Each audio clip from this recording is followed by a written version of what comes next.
امبارح كنت في السوبر ماركت لقيت السمنه غاليه قوي، فقررت اعملها في البيت. تعالوا اوريكم ازاي نعملها. في ازاي طبيعيه وكلير. هجيب الزبده الكميه اللي انا عايزها وعلى نار هاديه هسيحها. خلاص الزبده قربت تسيح، ابدا اقلبها كل شويه بس عشان ايه ما تتحرقش. اول ما تسيح خالص اطفي النار عليها. شايفين يا جماعه بس الابيض الفوم ده كده هشيله بمعلقه كده، احاول ايه اشيله شويه. الزبده ساحت فكده السمنه بقت فوق، لبن بقى تحت، فايه بالراحه كده هدلق ده، اللبن بدا يظهر. حاول بس كده بالراحه جدا انزل السمنه كده. رجعت شويه بس هنا مع اللبن. هوريكم ازاي في طريقه تانيه ممكن اعملها. هجيب كيس بايبنج باج هدلقها فيها. طبعا الزيت ده يا جماعه مش سخنه، هي بس ايه دافيه، فهسيب بس 5 دقايق على ما اللبن ينزل لتحت. بمقص هعمل فتحه صغيره جدا عشان انزل كل اللبن.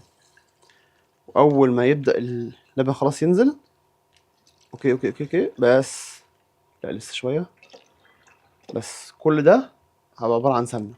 كده انا عندي كلاريفايد باتر او جي او سمنه 100%. يا جماعه بقى ممكن نعمل بيها اكل كتير، حلويات، كنافه.